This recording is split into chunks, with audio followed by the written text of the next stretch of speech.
1991년 그날의 사건이 현재까지 미스테리로 남아있을지 그 누구도 알지 못했습니다. 1991년 봄이 막 시작되던 3월의 어느 화창한 날, 대구에 살던 5명의 초등학생이 집을 나선 후 영영 돌아오지 않았습니다. 그리고 11년이 지나서야 그들은 뼈만 남은 채로 발견되었습니다. 오늘 이 긴 이야기를 들으시면서 아마 여러분도 이런 생각을 하게 될 것입니다. 도대체 그날 무슨 일이 일어났던 것일까?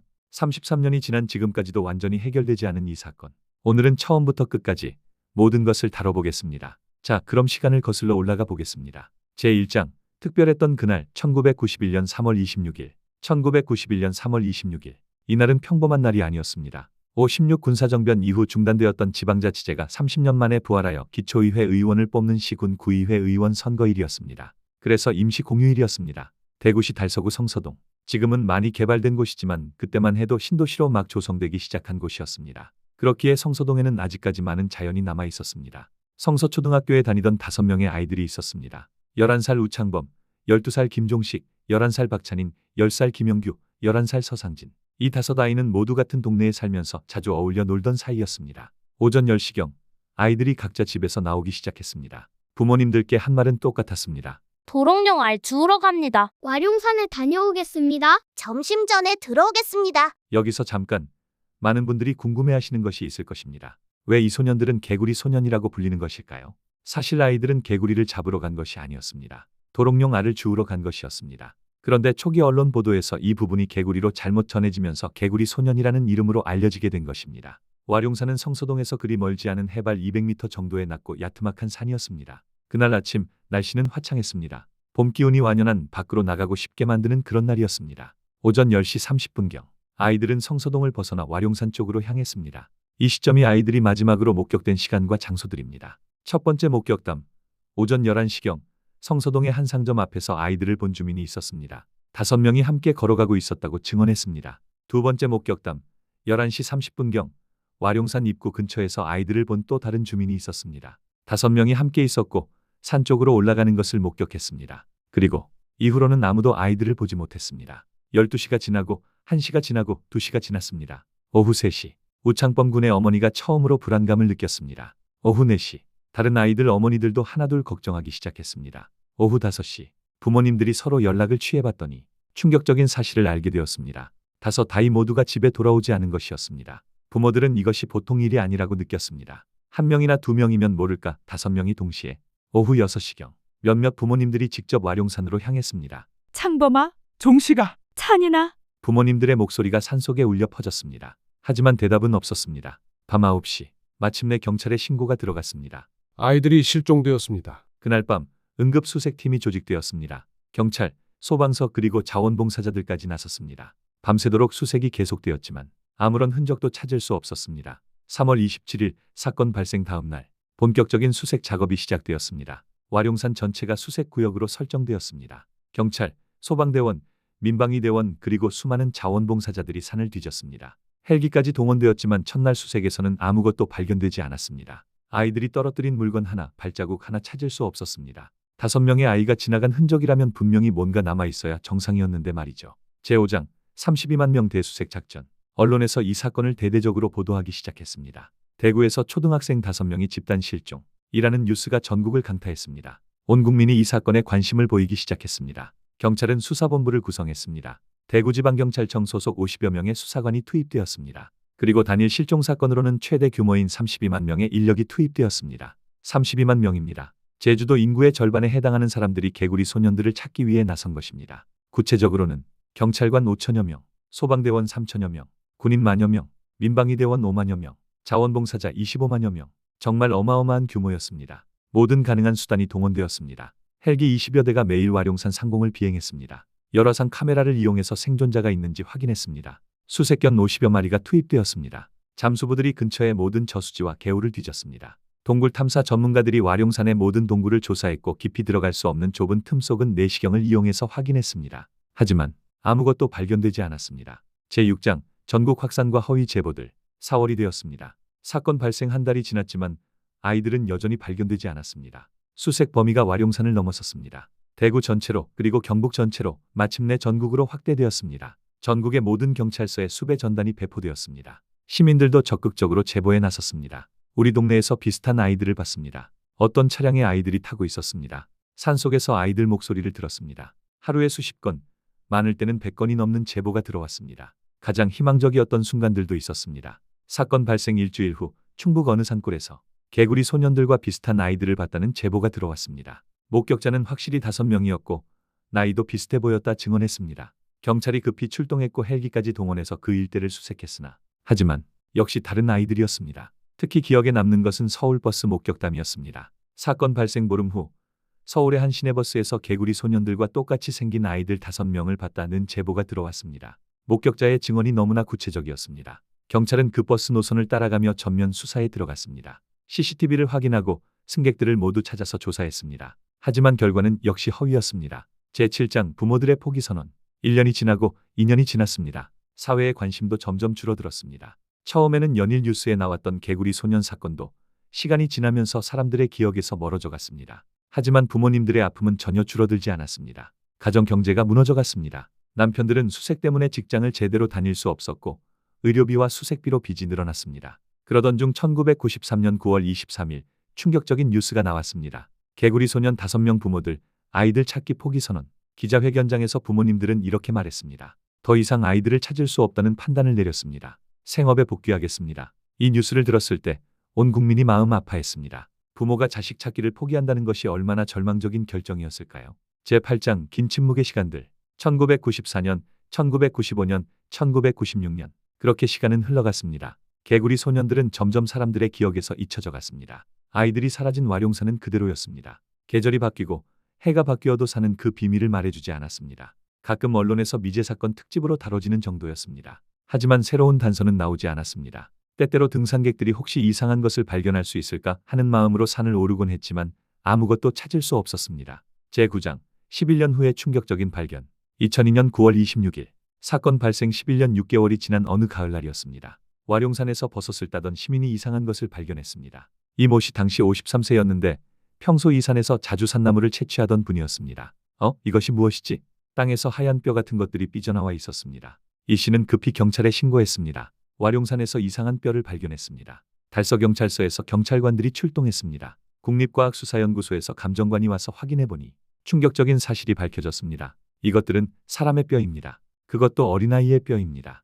경찰은 즉시 와룡산을 전면 봉쇄했습니다. 대규모 발굴 작업이 시작되었습니다. 발굴 작업이 진행되면서 더 많은 뼈들이 나왔습니다. 두개골, 갈비뼈, 팔뼈, 다리뼈, 그리고 결정적인 증거들도 함께 발견되었습니다. 우창범 군이 신고했던 운동화의 일부가 나왔습니다. 김종식 군의 옷 조각도 발견되었습니다. 다른 아이들의 소지품들도 하나둘 나왔습니다. 10월 8일 국립과학수사연구소에서 공식 발표가 있었습니다. 발견된 유골은 11년 전 실종된 개구리 소년 5명의 것이 확실합니다. 전국이 다시 한번 충격에 빠졌습니다. 더 충격적인 것은 발견 장소였습니다. 유골이 발견된 곳은 와룡산 중턱 성서초등학교에서 직선거리로 1km도 안 되는 곳이었습니다. 32만 명이 11년 동안 수색을 했는데 어떻게 이렇게 가까운 곳을 놓쳤을까요?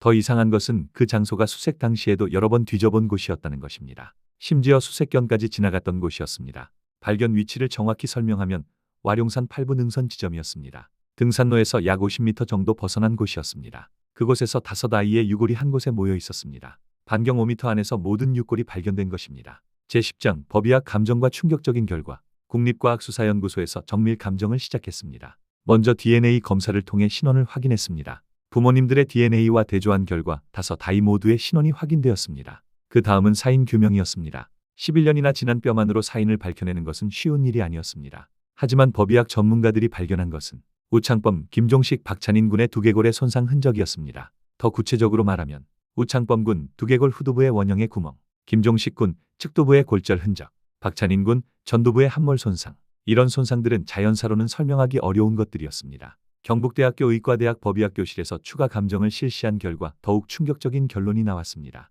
타살 가능성이 높다. 이 발표가 나오자 온 국민이 또다시 충격에 빠졌습니다. 단순한 실종 사건이 아니라 살인 사건일 가능성이 제기된 것입니다. 법의학자들은 또 다른 중요한 사실도 밝혀냈습니다. 뼈의 상태와 주변 토양을 분석한 결과 아이들은 사망 후 8시간에서 14시간 사이에 매장된 것으로 추정되었습니다. 즉, 누군가가 의도적으로 시신을 매장했다는 이야기입니다. 또한 유골들이 발견된 위치에 특이함도 지적되었습니다. 5아이의 뼈가 너무 깔끔하게 한 곳에 모여 있었습니다. 만약 자연사였다면 즉 사고로 떨어져 죽었다면 뼈들이 이렇게 정리된 상태로 발견될 가능성은 낮다는 것이었습니다. 제11장 새로운 수사와 용의자들.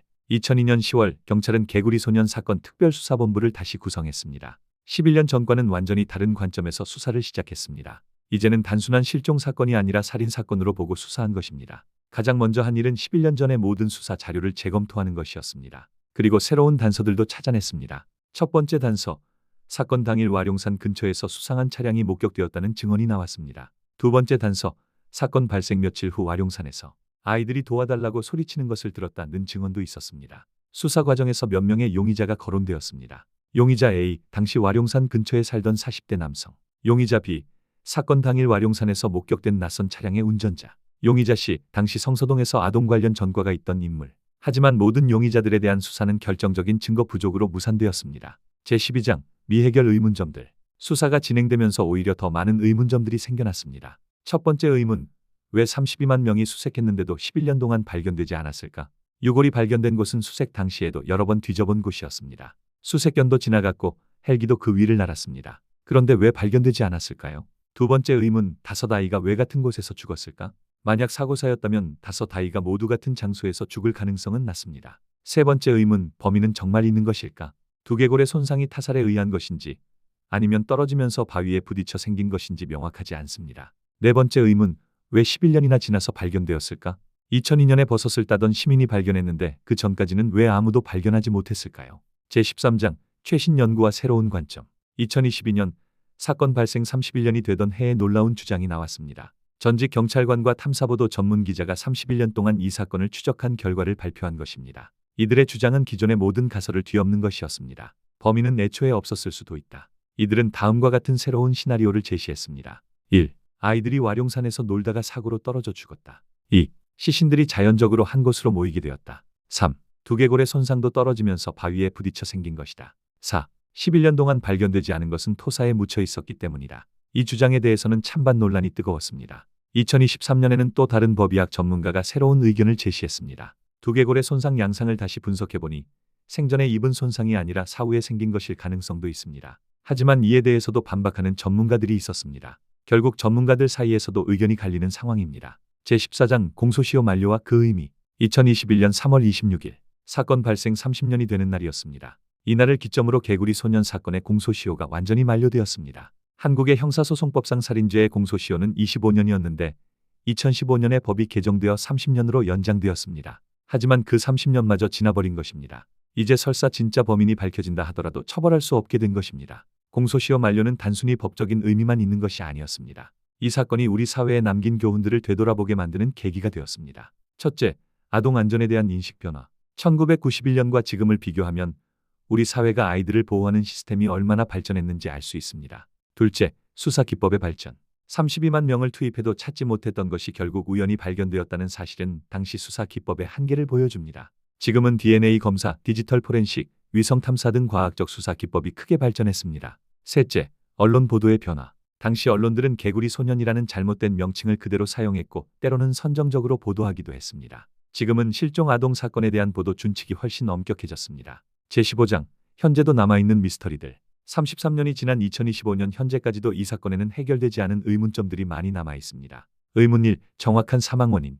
두개골 손상이 타살에 의한 것인지 사고에 의한 것인지 여전히 명확하지 않습니다. 의문 2. 사망 시점.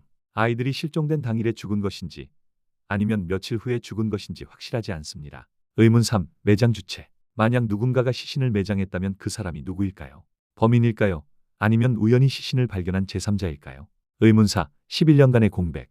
왜 11년 동안 발견되지 않았는지에 대한 명확한 설명이 없습니다. 최근까지의 새로운 시도들. 2023년에는 한 민간 탐정이 AI 기술을 이용해서 이 사건을 재분석하려고 시도했습니다. 당시의 모든 증언과 증거들을 데이터화해서 AI에게 분석하게 한 것입니다. 결과는 흥미로웠지만 결정적이지는 않았습니다. AI는 사고사일 가능성 62%, 타살일 가능성 38%라는 결론을 내렸습니다. 또한 2024년에는 한 대학의 지질학과에서 와룡산의 지질 구조를 3D로 재현해서 당시 상황을 시뮬레이션해보는 연구를 진행하기도 했습니다. 하지만 이런 시도들도 결정적인 답을 주지는 못했습니다. 제16장, 기억 속에 살아있는 아이들. 대구에는 지금도 개구리 소년들을 기리는 동상이 서 있습니다. 와룡산 기슭, 그들이 마지막으로 향했던 그곳 근처에 말입니다. 동상에는 5아이가 손을 잡고 있는 모습이 조각되어 있습니다. 그리고 이런 글귀가 새겨져 있습니다. 영원히 11살로 우리 곁에 머물러 있는 5 친구들을 기리며 매년 3월 26일이 되면 이곳에 국화꽃을 놓고 가는 사람들이 있습니다. 33년이 지난 지금 부모님들의 마음은 어떨까요?